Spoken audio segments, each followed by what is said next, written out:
remember when you first came in. Yeah. You sat right to my right. Yeah, when we had our morning Bible study. I've heard that you're quite an accomplished cook. In fact, Oh yeah. How did that come about? Well, it's because my mom and both my parents are cooks, so they've been cooking all their life for us, and all we do is clean up the dishes. But maybe it's the love of the taste, different varieties of food that I enjoyed, and YouTube helped me out a lot. Yeah, YouTube a lot, huh? Well, that was good. Well, tell me, when you first came into the program, I remember that day when you came in, or at least that first Thursday when I sat down and you were there and I've watched you change over time, and you were very shy and very quiet for the longest time. Took about 6 months for you to say anything to me. Yeah, it was. It's familiar. I mean, like being familiar with people and just trusting people a little bit. And I had a hard time trusting people when I was in my addiction. So yeah. And I was like, I guess I was looking for the me. Yeah. Tell me, when you were in the program, was there any one big moment that was a real turning point for you, that something happened, or because I watched you begin to come out of your shell, and you started participating, and you started smiling, and you started saying good morning, and I said, okay, something's happened to Sadie, and I was praying for you a lot. And can you tell me about that? Was there something that changed? It's the power of prayer, I believe. It's the classes and just the people that surround me around, especially Vera, because you guys are like the main reason why I'm alive. You guys saved my life big time. I would end up dead.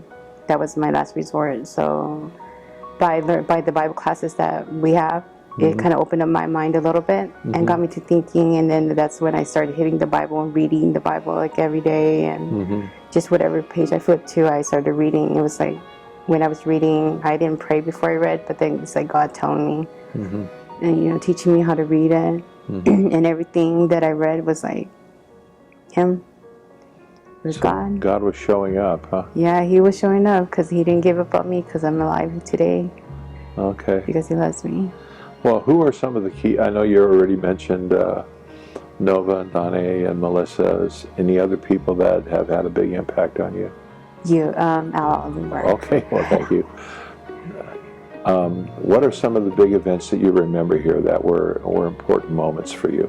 What were The what? What were Some big events here that may have happened, something significant that had an impact. Was it just one long change, or was there something that was a real aha moment for you? It was, I guess, I can't really answer that honestly right now. Maybe having, opening up to the one-on-ones, and then having like you or Dave come through on every week, and like a routine, that I had that kind of made me realize that, I didn't need drugs to start off my day, and being sober just opened up my mind a lot. Okay. Yeah, and my personality as well. Okay. So tell me a little bit about your relationship with Christ right now. How has that changed? I think it's great. I pray, I read my devotionals, I read my Bible every night, little verses here and there. But there's not a day that goes by that I don't think of Him and gotta put Him first. Oh, He's a real presence in your life then. Yeah, He is. Oh, yeah. Good. Can't do nothing without Him. Okay. Well, tell me, what's your hopes and ambitions for when you leave here? My hope is just to be around the Visalia Rescue Mission, because I like helping people. I enjoy that, and especially people that's in need, or people that I see as myself a year ago, in their addiction that needs help. Like maybe I can give them hope. I think that's what my calling is, something to do with that. It's having people come to know Christ. Having people and also graduating and getting my high school diploma as well. What led you to a point in your life where you said, I don't want to do this anymore. Oh, wow. Well, what led me to not wanting to be on drugs no more was, because I was always going from place to place. I was always a drifter, homeless, drifting homeless. And, it came to the point where I was introduced to the same drug, but using it a different way, So once I, got a taste of that, I kind of just like started doing it that way, And once I started using it in a different way, in a different manner, and seeking that high, it led me to being like really stuck by myself, homeless, running around Visalia, sleeping under trees, on the patios of businesses on Main Street, at the bus station on the hard bench, and it was a really tough time, and just being that way, I didn't want to live like that forever. It was either, I'm just gonna end it right now because I'm tired of living like this, or I'm just gonna have to find a way out, and it was really tough. Alon, let me go backward in your time. When did you start becoming aware that there was a God out there and that He was interested in you? Well, growing up, I never really. I heard about God throughout, my time being here. From childhood, I went to like some services that would come and pick up a group of kids from my block, But that only lasted a little bit of time until I started, not answering the door when they came around for us every Sunday, and I didn't really care to know about God. I didn't really believe, because I would see so much in the world. I'm like, how's there a God when look at where I'm living? Everybody's on drugs, everybody's stealing, everybody's evil, like I just couldn't believe that there was anything other than what I see in front of me, So it wasn't until I actually came to the Visalia Rescue Mission. Even coming here, it wasn't something I was seeking. It was just, I want to be off the streets. I want to find somewhere to sleep. Came, applied 2 different times, and left actually both times because I was I was deterred away because of the year program. I kind of didn't really want to do a whole year. But, I finally gave in. I went and got sober on the streets under a tree for like 3 days. And then I didn't want to be in the safe room, which is why I did that, So the safe room is kind of tough, yeah. Yeah, I figured, going to the safe room, I don't think I'd be able to stay stuck in a room while I'm getting, clean. But so I got sober, and then I was like, you know what, I'm gonna come back and talk to Bobby, and Bobby's like, hey, I kept your application. He's all, you came back. He's all, I still got it. I was like, cool, Good.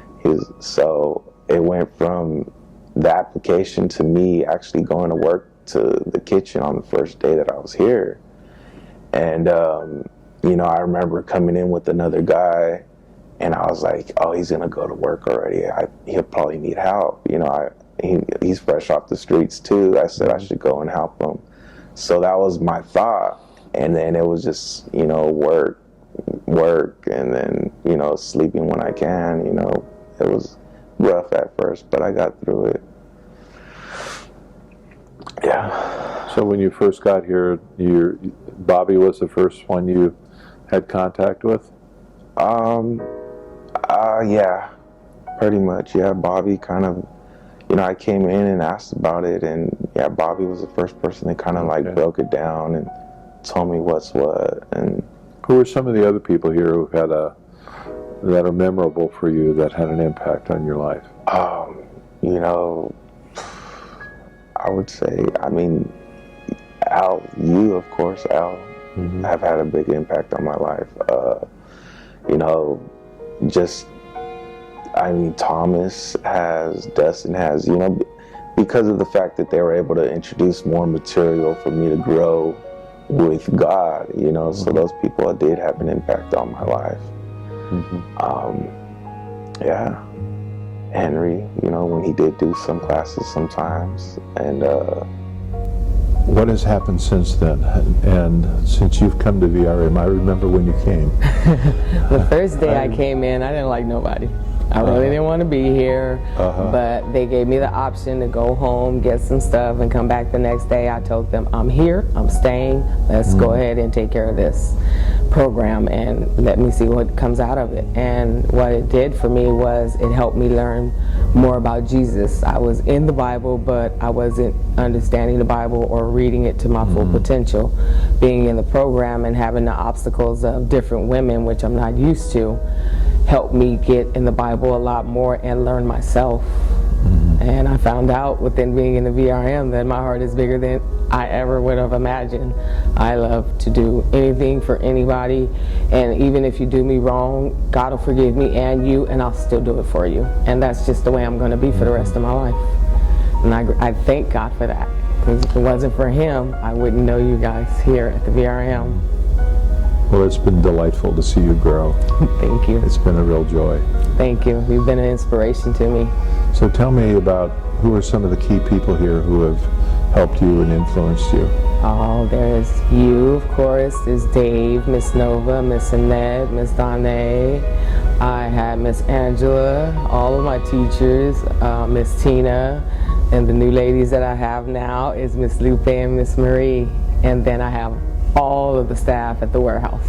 Okay. And some of the staff at the store. I may not know all of them, but I do know Christy personally. Okay, yeah, Christy's quite a person, huh? Yes, yes. Okay.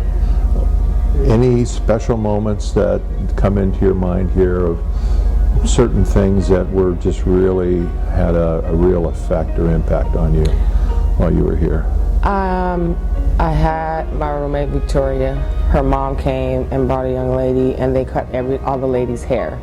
And I heard her story, so that gave me a little bit more insight on Victoria at that time when she was still new and not sharing too much. And I learned that we had a lot of similar qualities. And one day we talked in class, and she broke my shell.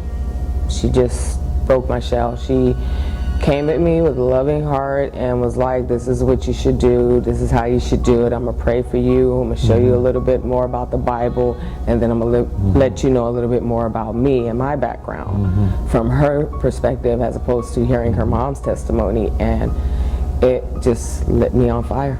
I can really say that just blossomed me from that day forward. And I thank her for that, because if it wasn't for somebody in the program to show me that I could be that person that I know I could be, that everybody sees, I don't think I still would have that wall up. That day she just broke me and turned me into a whole different person. And I appreciate it, because I didn't have to look to the staff for them to do it. I was more so waiting for one of the women to just come to me genuinely. And she did that for me. God was faithful to you in that. Yeah. Okay, do you mind sharing a little bit more about that shell, about? I grew up with, like I said, a lot of abuse. I've had it all: rape, verbal, physical, mental, all of it. So just to know that. So just self-protective and. That I can just have people care for me, and then I know how to care for them back, as opposed to always figuring what they want from me, or I'm gonna be let down. It just made it better for me to be able to adapt, especially to a bunch of women, because I grew up with military men. So I'm organized, and everything got to be in order. Have OCD when it comes to cleaning, and I love to cook. So. Okay, well, Keisha, what does the future look like for you? What are your hopes and ambitions for the future? Well, my hopes and ambitions is, I used to be a nurse, so I had to make a choice. It was to take care of my son, who had real bad asthma at the time, or continue with my patients. I love my patients, but my son came first. So my future plans is to get back in school and get my RN license. I was a CNA. But for now, when I graduate, I will be connected with the VRM. I'm going to stay with the warehouse. So as far as if I can get my schooling started and do that while I'm still at the warehouse, I'm still not going to leave. I can always get a schedule where I can stay at the warehouse and still be a nurse or take patients like I used to do private care. Okay. Yeah, I'm going to stay connected with the VRM. They've done a lot for me, and that's one thing I'll never do. We'd like to keep you around here for a while too. Thank you. I have my support here. Yeah, if you have, maybe tell us how you made some changes. I've gained some strengths, I think. Got some better ideas on how to deal with situations. I've got better reasons to deal with situations to my best. And a lot of memories, fellowship with brothers in Christianity. It's not been terrible. It's been a blessing a lot. All right, Patrick, how about your plans for the future? What do you hope to do? What are your ambitions, your hopes, any plans for the future here after you leave us? Well, I'm trying to get back into work right now. Okay. In transition. Okay. I don't know if I'll stick it out the whole year that you guys provide or how that's going to work, but working is definitely a must, and housing. And I kind of like to learn, stay learning. Okay. So I'll probably be looking into learning later. Okay. Is there anything else you want to say? Something about Visalia Rescue Mission that has been different or special for you, or that made a difference in your life? It's been a good place for fellowship and growing, and I think I've learned a lot. Thank you, Patrick. Thanks for spending this time with us. You're welcome. Okay. I'm tired. I was like, I'm in jail. I have to do a violation, but I'm tired. I don't want to go back to that life. Could you just pick me up when I'm out of here? And my mom said yes. She's like, I'll be there to pick you up. And I was like, okay. I was like, I don't want nothing. I just need you to be here to pick me up. No matter who's here to pick me up, I need you to be here, and I want to go with you. And she's just like, okay. I was like, I'll go to a program. They were my mom and my ex-husband's trying to get me into a program forever, and I was never, I didn't need a program. I didn't need, Sure. I didn't need any of that. I just needed to go somewhere and sober up for a second. But no, I told her, I was like, I need help. I need to I'll get into a program. And so she said, okay. She surprised me and picked me up with my oldest daughter, and I got to spend the weekend with her in Pismo. And my mom played it smart. We brought my daughter to the Visalia. We came to look at the Visalia Rescue Mission, and I told her this is probably the only place I would come because it felt like home, because I lived there when I was younger. And as soon as I walked up, it was comfortable, and I was just like, okay, I'll stay. Didn't know it was going to be a year program. When they said it was a year program, I was like, huh? Yeah. I was like, no. How fast has a year gone? Oh, it was like yesterday I was walking in here. Yeah. Yeah. And so one thing Miss Nova had asked my daughter, and she's like, what do you want for your mom? And my daughter's like, well, I don't want to worry about her being at the shelter and not having a bed.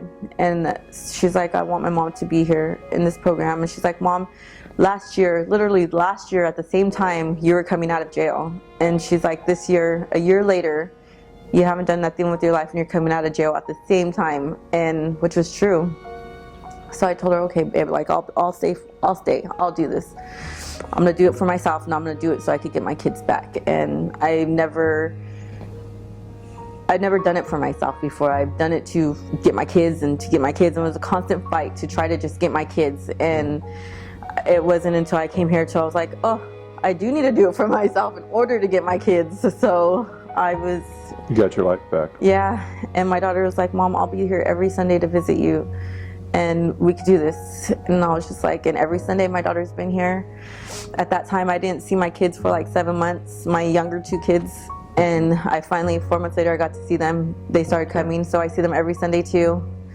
That Thanksgiving, I came last October, so that Thanksgiving, my kids, it was their first Thanksgiving for all 3 of them being together with me at my mom's in 4 years. So That was a big milestone. yeah, it was I good. remember when you came in. Yeah. I remember that first day. Well, tell me, Victoria, what are some of the big moments here at Visalia Rescue Mission that had a real impact on you? First, walking in and seeing Miss Nova, that was just from the first step that I came, because I know Miss Nova from back in the day. So Miss Nova, you know, she just seen her, and I was like, what? Like, this is where you've been? And then, so it's like, okay, you know what? Like, I could do this. And just seeing her, but not only that, being able to see, you know, the relationship with my children. My daughter wanted nothing to do with me. My kids already thought they lost their mom, and they didn't even know how it was to have me around anymore. And my little one doesn't even remember. And just restoring that relationship back with my children, with my mom. I now have a good relationship with my dad that I didn't have a relationship with. My sisters, my brother. Just God restored so many relationships that I didn't have no more. With my ex-husband too, like he hated me. He didn't want nothing to do with me, kept the kids from me. And now we're co-parenting, and we're able to have good conversations regarding our children, and it's so good. It's good to have all that. When I told you I've been in many, I can't think of the name of them, in many programs, and one of them was Dr. Rice's. Which one? Dr. Rice. She has a right there in Porterville, in men's home, and when I started helping her, part of her routine was to come over here and to pick up food, and that's how the very first time I heard about it. I think that was like in 2017. Yeah, but I made the decision to come over here. This is the only place I could think of that they would allow me to stay the night. And I actually came over for the night, to stay the night, and I really didn't know what it was all about. And I think I ran into Dustin the very first day, and he goes, hey, yeah, well, we have a program. And I said, well, sign me up. So you just came into our program. Yeah. Mike, what's different now? What's happened to you since you've been here? I've faced a lot of fears, internal fears. I mean, I have kids, and one of those responsibilities as a father, I felt like I really failed as a father role model and as a parent. And they're not with me yet, but I have hope in Christ that, you know, someday, I think it's been like 3 years since I've heard from any of them. But I'm hoping in God that things will turn around. I'm just trying to get my ducks in order, get things in order, and make an attempt to hopefully see them. Mike, what have there been any things that have happened here, or any people here that have had a particular effect on you or impact on you?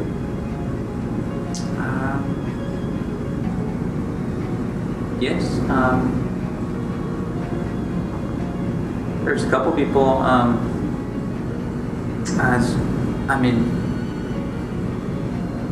I really like the studies that you hold, and it really helps to understand the Bible a lot more. Also Henry,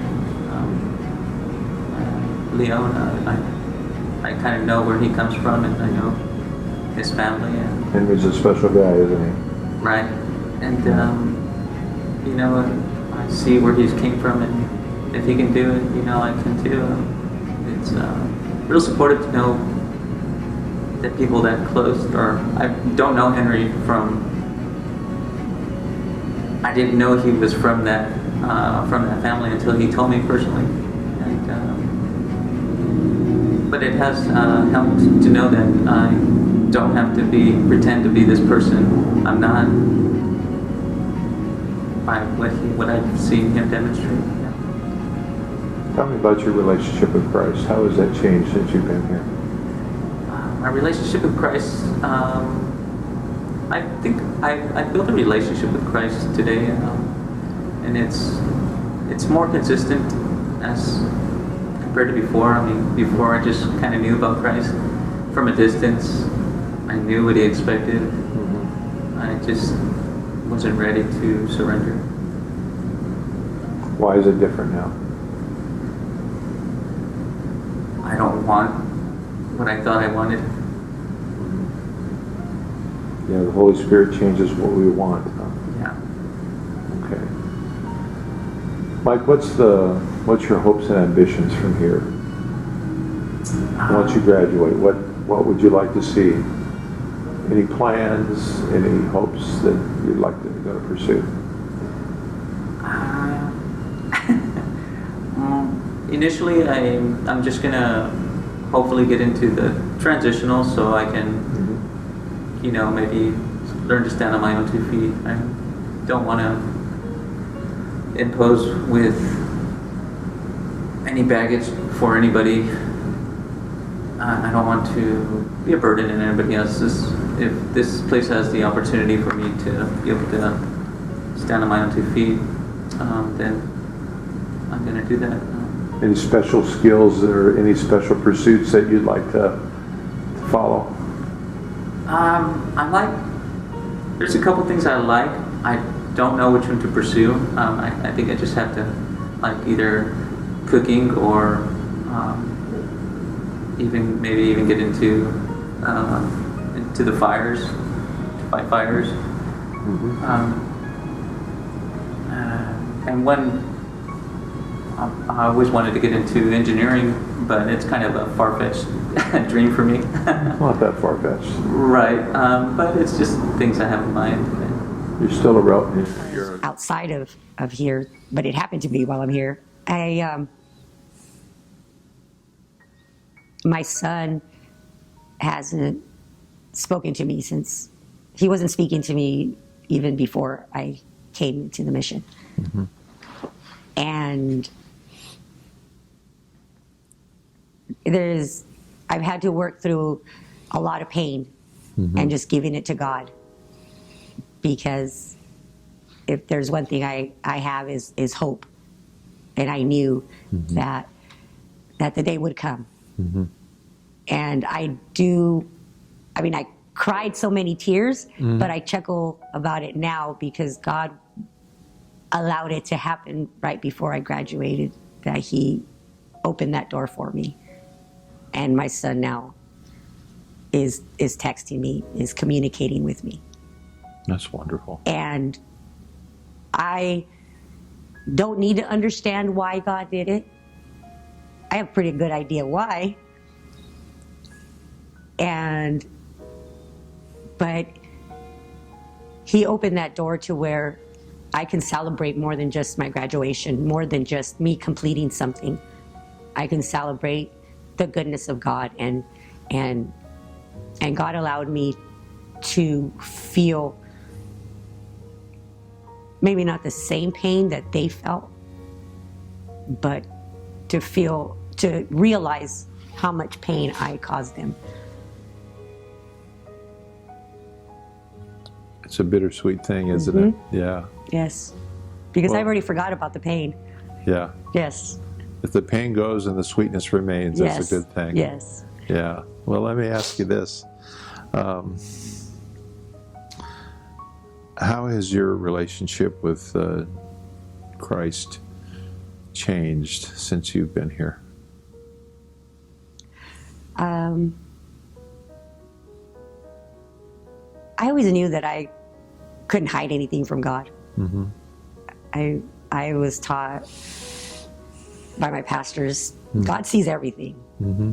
But sometimes we're in denial, or we fool ourselves in thinking that. But like I mentioned before, I really understand the whole father-daughter relationship. I never had that with my dad. Or really with my mom either. But I don't have any shame. That's good. I know that I'm covered by grace.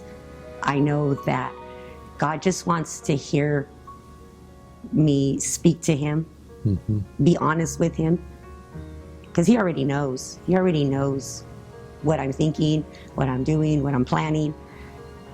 But he wants me to, and I didn't do that before. Before, if there was shame or something I wanted to cover up, I just ran from God.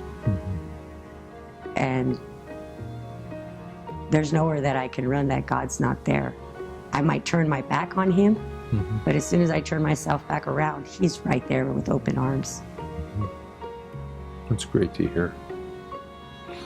It's been a delight to watch you grow. It really has. Thank you. To see you smile.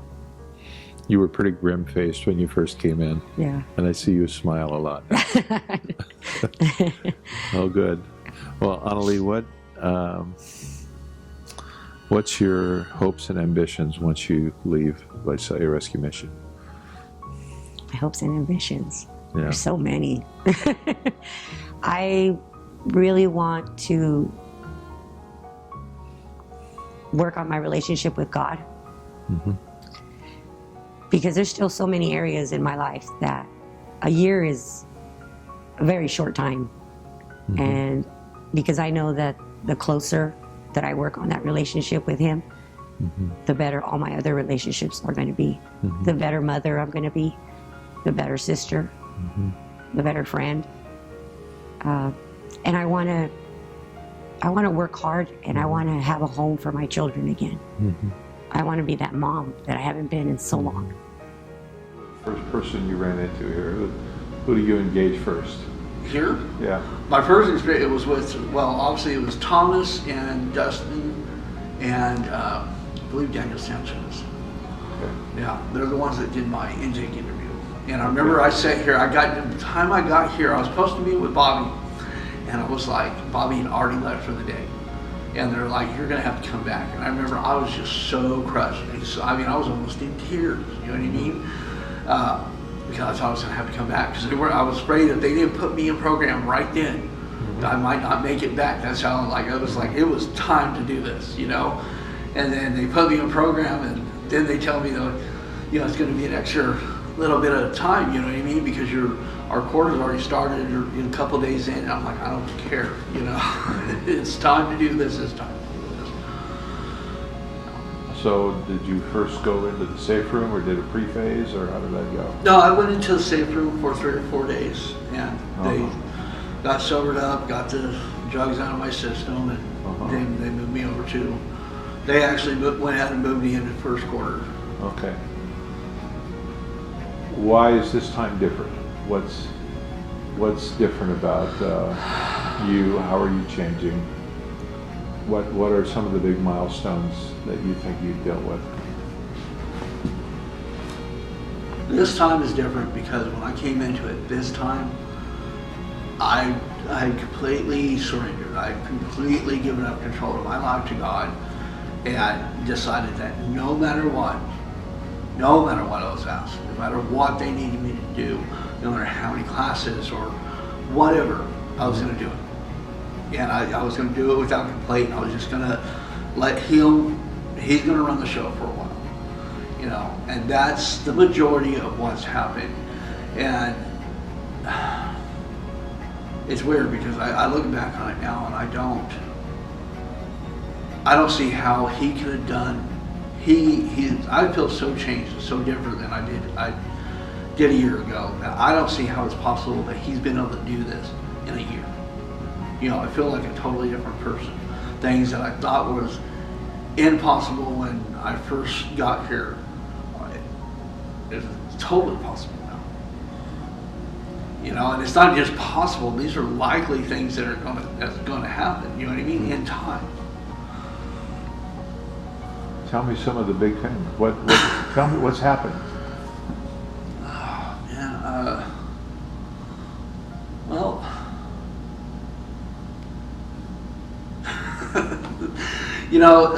I use I talk about my little model airplanes a lot. Okay, but there's such a big thing in my life because that's an example of what he's done. So when I came in here, the thought of just having a model airplane to me at the time, I grew up around model airplanes. I flew with my dad and I flew with my brother, and it was great. I loved it. It was something that I really enjoyed. It really gave me joy. You know what I mean? And the thought of being able to have that sound, it felt and sounded impossible. And then I got here and I got this one little model airplane that my brother sent me. It's all beat up and everything. And that alone was, a big deal, and now I've got like 10 of them that guys have just given me to